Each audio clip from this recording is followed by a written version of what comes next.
CBSE Board, Class 12th History, Part 1, Chapter 3, Kinship, Caste and Class. In this video, we will do the revision of this chapter. In the beginning, we will do the quick revision in nutshell.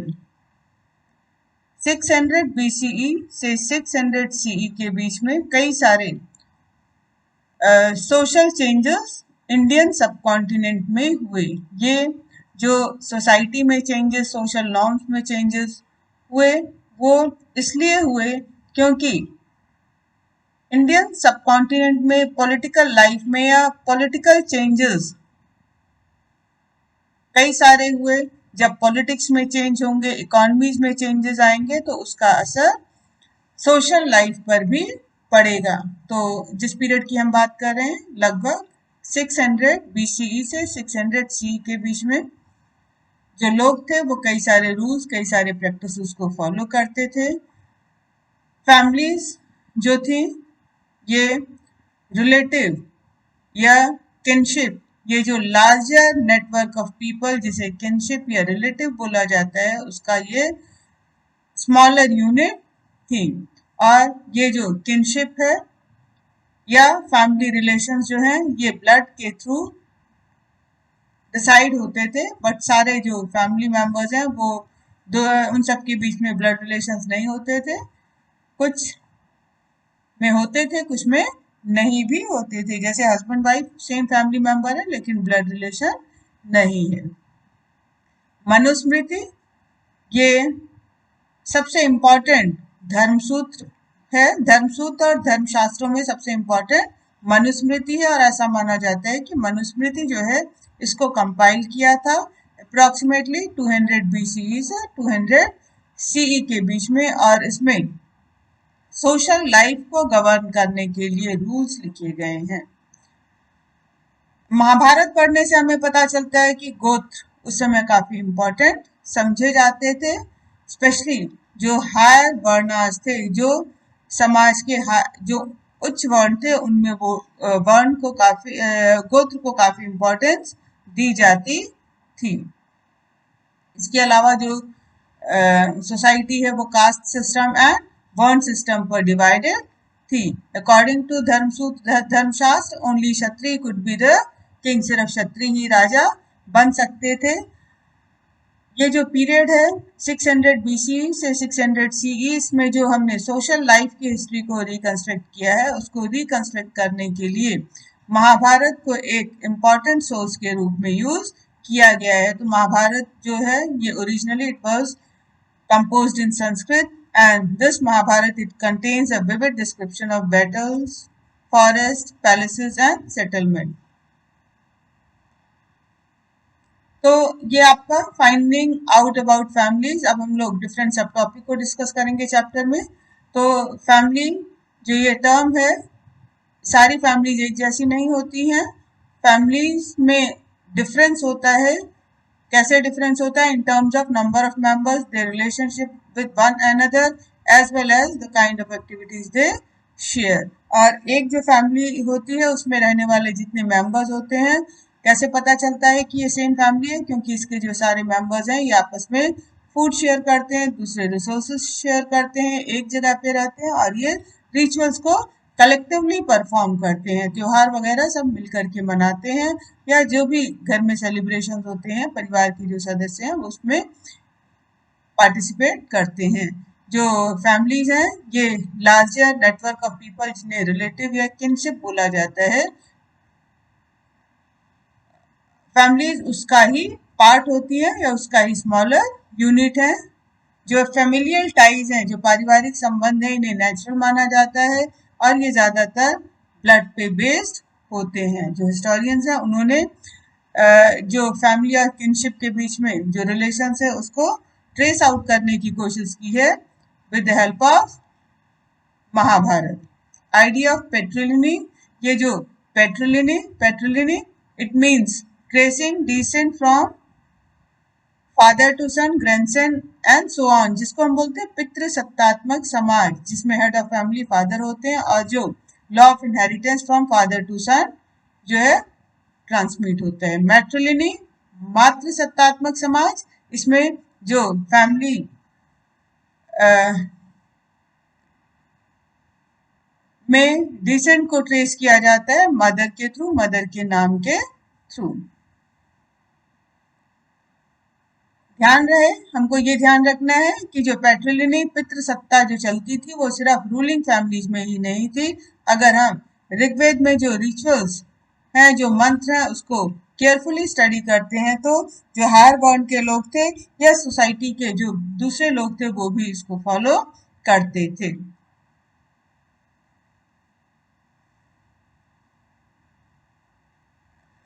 The critical edition of Mahabharata काफी important है, chapter की beginning ही यहीं से हुई है कि 1919 में एक बहुत ही एम्बिशियस प्रोजेक्ट वी.एस. सुकथांकर, जो कि एक जाने माने संस्कृत के स्कॉलर थे, उनके लीडरशिप में ये जो एम्बिशियस प्रोजेक्ट शुरू किया गया। इसमें दर्जनों विद्वान शामिल थे और इसमें महाभारत के क्रिटिकल एडिशन को प्रिपेयर करने की रिस्पॉन्सिबिलिटी ली गई। ये महाभारत हम सबको पता है, it is the largest epic of Indian subcontinent, not only the Indian subcontinent but in the world also. And जो प्रेजेंट फॉर्म में महाभारत, इसमें 1,00,000 श्लोक हैं। इनमें wide range of social categories, so many situations are described in this Mahabharata. माना जाता है कि महाभारत इसको कंपोज करने में 1000 साल लगे लगभग। इसको कंपोज करने की शुरुआत, मतलब लिखने की शुरुआत 500 BCE से हुई और 500 BC अप्रोक्सीमेटली यहाँ से इसको लिखने की शुरुआत हुई, लेकिन इसमें जो कहानियां हैं वो 500 BCE के पहले भी सर्कुलेट होती थी। जो सेंट्रल स्टोरी है महाभारत की, जो 2 सेट्स ऑफ कजन है, कौरव और पांडव, इनके बीच में लड़ाई को लेकर के सेंट्रल स्टोरी है और इसमें पांडव विक्टोरियस हुए थे। ये जो क्रिटिकल एडिशन संस्कृत के मैन्युस्क्रिप्ट्स को इंडियन सबकॉन्टिनेंट में जितने भी Sanskrit manuscripts from north to south, east to west available थे, उनको कलेक्ट करना और कलेक्ट करने के बाद इसमें जो सिमिलर वर्सेस थे, इनके जो श्लोक हैं उनको कंपेयर करना और जो कॉमन वर्सेस पाए गए उनको पेन डाउन करना। तो ये शुरू में ये काम करना था स्कॉलर्स को। इस प्रोजेक्ट को करने में लगभग 47 इयर्स लगे। तो जब ये प्रोजेक्ट कंप्लीट हुआ तो ये पता चला कि जो महाभारत का संस्कृत वर्जन था, इसमें कई सारे कॉमन एलिमेंट्स थे, लेकिन जिस तरह से ये सर्कुलेट हुई ओवर द 1000 years और ओवर द सेंचुरीज, जिस तरह से ये सोसाइटी में सर्कुलेट हुई over the period of time, different regions में डिफरेंट जो कहानियां हैं वो इसका पार्ट बन गई और धीरे धीरे वो जो मेन एपिक का भी हिस्सा बन गई। तो इसमें सिमिलैरिटीज भी हैं महाभारत में और इसमें डिफरेंसेस भी हैं। जो ये क्रिटिकल जो आपका एडिशन प्रिपेयर किया गया, that is very important. Kinship and marriage, many rules and varied practices. तो ये फैमिली क्या है, किनशिप क्या है, इसके बाद मैरिज के रूल्स क्या थे, ये सारी चीजें हम लोग इस चैप्टर में बार बार डिस्कस कर रहे हैं। मैरिज के समय 2 इम्पोर्टेंट रूल्स थे कि सेम आपका गोत्र में शादी नहीं हो सकती और कन्यादान ये फादर की रिलीजियस ड्यूटी समझी जाती थी। उम्मीद की जाती थी कि जो फादर है अपनी बेटी की शादी सही उम्र में सही इंसान से करेगा। फिर धर्मसूत्र, धर्मशास्त्र लगभग कब कंपोज किए गए, धर्मसूत्र और धर्मशास्त्र जैसा सेकंड चैप्टर में भी हम लोगों ने डिस्कस किया था, they were compose from approximately 500 BCE to 500 CE। और जो धर्मसूत्र धर्मशास्त्र है इसमें सबसे इंपॉर्टेंट मनुस्मृति है। मनुस्मृति को लगभग 200 BCE टू 200 CE लिखा गया।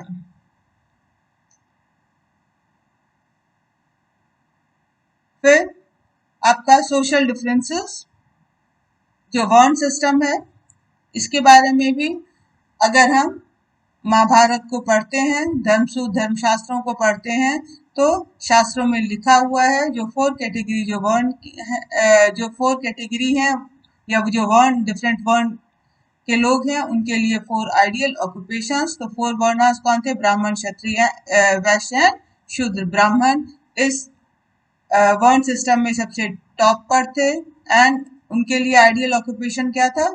To study Vedas, to teach Vedas, to perform rituals, to get the rituals performed, to take gifts and to give gift. तो ये आइडियल ऑक्यूपेशंस थे। क्षत्रियों से उम्मीद की जाती थी कि वो लड़ाई में हिस्सा लेंगे, लोगों की रक्षा करेंगे और लोगों को न्याय देंगे। ये भी वेदों का अध्ययन करेंगे। ये दान देंगे लेकिन दान लेंगे नहीं। जो वैश्य थे इनको ये वेदों का अध्ययन कर सकते थे, दान देना, रिचुअल परफॉर्म करना इन्हें होता था। लेकिन जो वैश्य थे उनको एग्रीकल्चर, पास्टोरलिज्म और ट्रेड में भी मतलब इकोनॉमिक एक्टिविटीज में भी इंगेज होना पड़ता था। शूद्रों के लिए सिर्फ एक ही व्यवसाय बचा था, वो क्या था कि जो 3 हायर वर्णास हैं उन लोगों की सेवा करना। शास्त्र के अकॉर्डिंग सिर्फ क्षत्रिय ही राजा हो सकते थे, लेकिन हम जब एक्चुअल कंडीशन देखते हैं तो ruling power it was open for all. Example क्या है कि जो मौर्यन थे, अगर हम संस्कृत ट्रेडिशन को देखें तो उसमें मेंशन मिलता है कि दे वर ऑफ लो ओरिजिन, लेकिन अगर बौद्ध और जैन टेक्स्ट को देखें तो उसमें मिलता है कि ये लोग क्षत्रिय थे। लेकिन मौर्यन एम्पायर के बाद जो शक रूलर्स या Shunga and Kanvas immediate who replaced the Mauryan Empire, Shung and Kanauj, they were the Brahmins, and other rulers such as Shaka rulers who came from Central Asia, they were regarded as Maleks। तो हम लोगों ने वर्ण देखा कि 4 वर्ण थे, ब्राह्मण, क्षत्रिय, वैश्य एंड शूद्र। एक और क्लासिफिकेशन था जिसके बेसिस पे लोगों को डिवाइड किया जाता था, और ये क्लासिफिकेशन क्या था? जाति। जाति और वर्ण में सिमिलैरिटीज भी हैं, डिफरेंस भी है। वर्ण 4 ही थे, जबकि जातियों पर कोई भी रिस्ट्रिक्शन नहीं था। सिमिलैरिटी क्या थी? जाति एंड वर्ण system both were based on birth. दोनों ही जन्म से डिसाइड होते थे। असलियत ये थी कि जब भी ब्राह्मणिकल अथॉरिटीज उनका सामना नए सोशल ग्रुप से होता था जिसको कि वो 4 फोल्ड बॉन्ड सिस्टम में इजीली फिट नहीं कर पाते थे, उसको वो जाति का नाम दे देते थे। तो एक जाति में रहने वाले लोग कॉमन ऑक्यूपेशन को शेयर करते थे। कई बार ये एक जाति के लोग श्रेणी या गिल्ड में भी ऑर्गेनाइज्ड थे। इसके अलावा कुछ ऐसे पॉपुलेशंस भी थे जिन्हें ब्राह्मणिकल जो आपका फ्रेमवर्क में इंक्लूड नहीं किया गया था। इनको ऑड, अनसिविलाइज, एनिमल लाइक माना जाता था, जैसे जंगल में रहने वाले लोग, जो हंटिंग गैदरिंग कम्युनिटीज, ये सब उसके पार्ट हैं। महाभारत में एकलव्य का जिक्र आता है जो कि निषाद कम्युनिटी को बिलोंग करता था, वो भी ऐसी ही कैटेगरी का मेंबर था। ब्राह्मणों ने कुछ लोगों को अनटचेबल कैटेगरी में डाल दिया था। ये अनटचेबल उनके अकॉर्डिंग वो लोग थे जिनको छूने से वो लोग पल्यूट हो जाते थे जो कि रिचुअल्स को या सर्टेन एक्टिविटीज को परफॉर्म करते थे। इसके अलावा सोशल हायरार्की में सबसे बॉटम पे चांडाल्स को रखा गया था। चांडाल्स के लिए मनुस्मृति में जो ड्यूटीज हैं वो क्लियरली असाइन्ड हैं। Beyond birth, resource and status. अब यहाँ पे सोसाइटी में किसी भी इंसान का जो सोशल स्टेटस है वो रिसोर्सेस पे उसके कंट्रोल के थ्रू डिसाइड होता है। तो यहाँ पे रिसोर्सेस को ओन करने की एक कैटेगरी अगर हम धर्मशास्त्रों को देखते हैं तो जेंडर के थ्रू डिसाइड होता था कि रिसोर्सेस का ओनर कौन होगा। According to Manusmriti, paternal state it was to be divided equally amongst son after the death of parents with a special share to the eldest। Parents की डेथ के बाद जो भी पेटर्नल स्टेट था उम्मीद की जाती थी कि वो बेटों में इक्वली डिवाइड किया जाएगा, बड़े बेटे को एक एक्स्ट्रा शेयर मिलेगा। Women they could not claim a share on these resources. जो पैटर्नल स्टेट था उसमें वुमेन को कोई भी शेयर नहीं मिल सकता था। उन्हें सिर्फ वही गिफ्ट्स या वही रिसोर्स वो रिटेन कर सकती थी जो कि उन्हें मैरिज के समय स्त्री धन के रूप में मिलता था।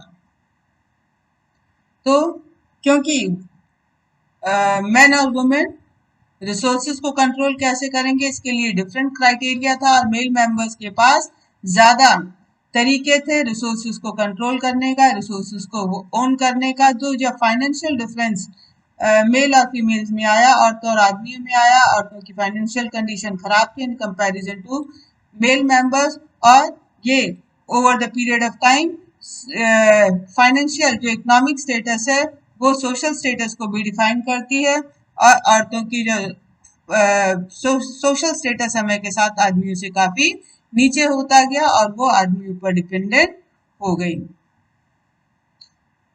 बौद्धिज्म जो है ये इस आइडिया को रिजेक्ट करता है कि किसी भी इंसान का जो सोशल स्टेटस है वो बर्थ के थ्रू डिसाइड होता है। उनका मानना था कि जो सोशल डिफरेंसेस हैं या आपके इकोनॉमिक डिफरेंसेस ये नेचुरल नहीं है और ऐसा नहीं है कि इनको बदला नहीं जा सकता।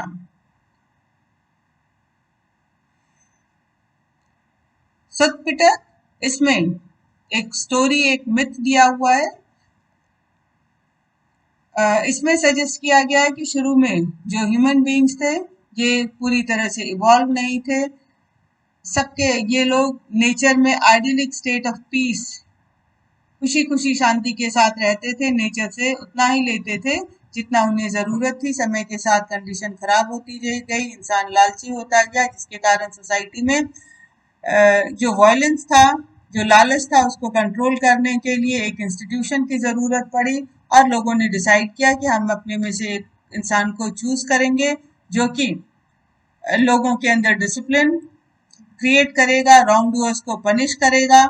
इसके बदले में, उस इंसान की सर्विसेज के बदले में लोग उसे टैक्स देंगे और वो जो चूज पर्सन है उसको किंग का दर्जा दिया जाएगा, उसको महासम्मत द ग्रेट इलेक्ट बोला जाएगा। तो कह सकते हैं कि ये जो किंगशिप का इंस्टीट्यूशन है दैट वाज ह्यूमनली क्रिएटेड, और अगर ये ह्यूमनली क्रिएटेड है तो अगर लोग ऐसे राजा से सेटिस्फाई नहीं है, इस इंस्टीट्यूशन से सेटिस्फाई नहीं है, तो उसे हटा भी सकते हैं। Handling text, historians and Mahabharata. अब जो हिस्टोरियंस हैं किसी भी टेक्स्ट को एनालाइज करते समय कई सारी चीजों को ध्यान में रखते हैं कि किसी भी किताब की हिस्टोरिकल इम्पोर्टेंस कितनी है, इसको जानने के लिए कई तरीके अपनाते हैं।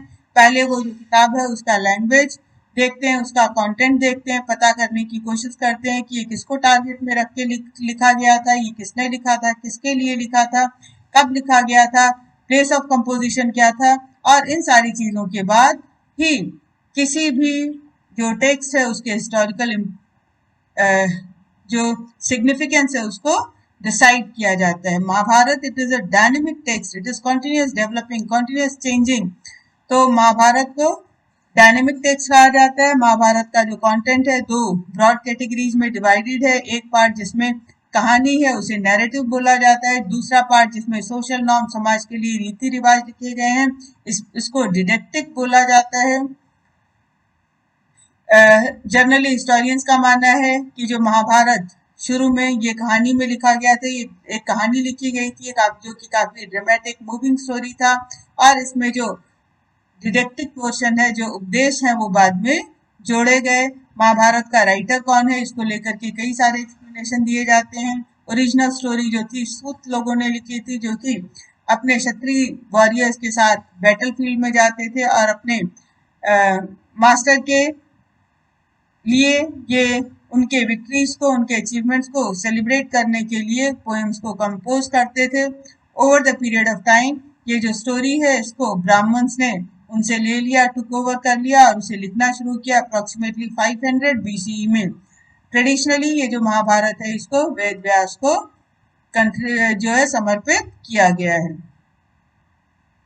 इम्पोर्टेंट मेजर टेक्सुअल ट्रेडिशंस, ये थोड़ा सा ध्यान में रखना है। टाइमलाइन 1, और जैसे मैंने आपको बताया था कि ये जो टाइमलाइन है इसमें से 1 मार्क क्वेश्चंस आने के चांसेस रहते हैं और पिछले सालों में आए भी हैं। Now we will discuss the important questions आपका कि महाभारत का सबसे चैलेंजिंग एपिसोड क्या है। दिल्ली 2009 में ये क्वेश्चन पूछा गया था। तो सबसे चैलेंजिंग एपिसोड महाभारत का द्रौपदी का जो शादी है पांडवों के साथ, जो 5 पांडवों के साथ, वो सबसे चुनौतीपूर्ण अध्याय है क्योंकि ये पॉलिएंड्री बहुपति प्रथा को बताती है जो कि इस एपिक का सेंट्रल थीम था। इसको जस्टिफाई करने के लिए ऑथर्स ने कई तरीके अपनाए हैं। कितने मार्क का क्वेश्चन आएगा उसके अकॉर्डिंग आप आंसर लिखोगे। महाभारत का लैंग्वेज क्या था, इसका कंटेंट क्या था, तो आप महाभारत का originally it was written in Sanskrit, लेकिन हमको ये ध्यान में रखना है कि जो महाभारत की संस्कृत थी वो वेदों की संस्कृत से काफी सिंपलर थी। इसका ये मतलब है कि महाभारत को सिंपल संस्कृत में इसलिए लिखा गया था ताकि ज्यादा से ज्यादा लोग इसको समझ सके। फिर इसका जो कंटेंट है आपका 2 सेट ऑफ जो कजन्स इनके बीच में वॉर को मेंशन करोगे। फिर महाभारत के कंटेंट को आप लोग नैरेटिव एंड डिडक्टिव पोर्शन में डिवाइड करते हुए इस आंसर को कंप्लीट करोगे। How can you say that Mahabharata is a dynamic text. जो महाभारत है ये डायनेमिक टेक्स्ट है, ये कंटिन्यू चेंज हो रहा है, डेवलप हो रहा है। तो महाभारत का जो ग्रोथ है संस्कृत वर्जन के साथ ही नहीं रुक गया। फिर over the period of time जो भी version of Mahabharata they were written in variety of languages through an ongoing process of dialogue between people, communities and those who wrote the text। काफी important क्वेश्चन है, इसको आप लोग अच्छे से prepare कर लेना। कई सारी जो स्टोरीज डिफरेंट रीजन्स में इसमें समय समय पे डाली गई, धीरे धीरे वो मेन एपिक का पार्ट बन गई। सेंट्रल स्टोरी के बारे में आप थोड़ा सा लिखोगे। फिर सेंट्रल स्टोरी जो एपिक की है उसको अलग अलग तरीके से रीटोल्ड किया गया, एपिसोड्स को अलग अलग वे में स्कल्पचर्स में, पेंटिंग्स में डिपिक्ट किया गया और इससे जो भी आपका जो महाभारत की थीम है इसने परफॉर्मिंग आर्ट्स को भी रेंज प्रोवाइड किया। मतलब महाभारत पे नाटक लिखे गए, डांस लिखे गए, कहानियां लिखी गई, सीरियल्स बने, अब पिक्चर बनी।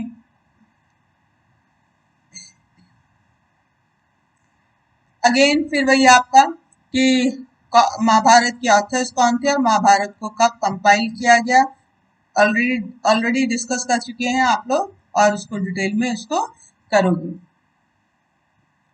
फिर मेंशन एनी 2 फीचर्स ऑफ गोत्र एज पर ब्रह्मैनिकल प्रैक्टिस। गोत्र को लेकर के नियम क्या थे और सातवाहन जो इंस्क्रिप्शंस हैं उनसे हमें गोत्र को लेकर के क्या पता चलता है कि whether Satavahana rulers they followed this rules of gotras और नॉट।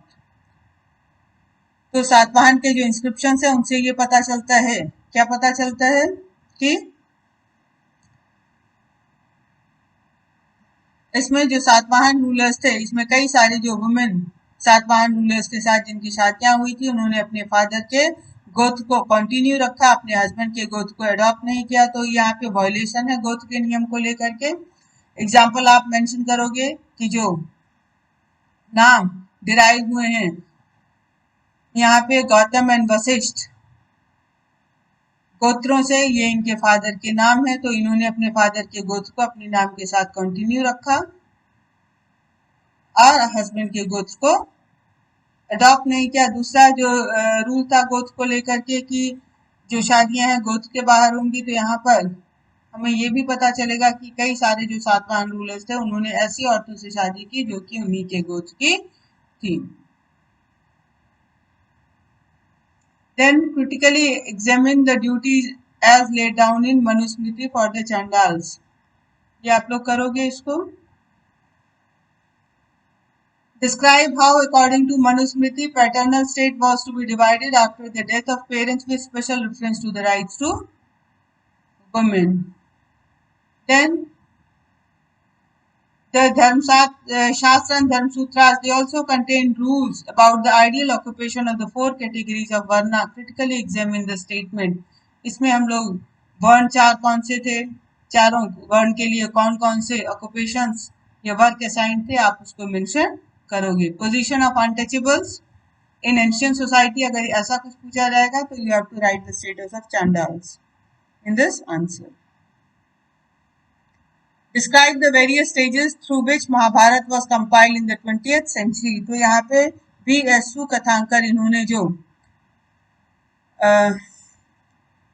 जो इन्होंने प्रोजेक्ट शुरू किया था उस प्रोजेक्ट के बारे में आप लोग मेंशन करोगे कि VSU कथांकर इन्होंने क्या प्रोजेक्ट शुरू किया, इसमें संस्कृत वर्जन की सिमिलैरिटीज को, उनके डिफरेंसेस को पेन डाउन करना, उसका रिजल्ट क्या हुआ जब बाद में सिमिलैरिटीज को लिखा गया तो लगभग 14,000 पेजेस का एक वॉल्यूमिनियस टेक्स्ट प्रिपेयर हुआ और जब डिफरेंसेस को पेन डाउन किया गया तो 13,000 पेजेस में मोर देन हाफ पेजेस में डिफरेंसेस मेंशन थे.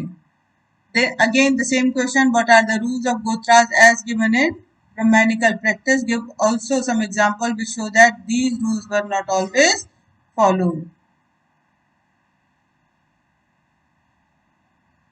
Now source based question काफी important है और इजी भी होते हैं. प्रॉब्लम ये है कि एक बार उसको आप प्रॉपर रीडिंग कर लो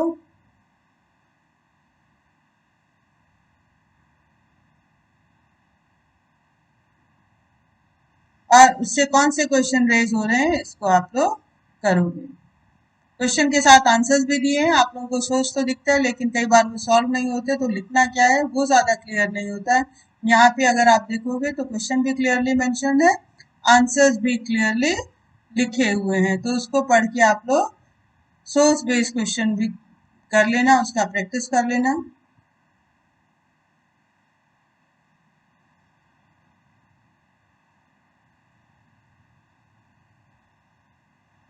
So now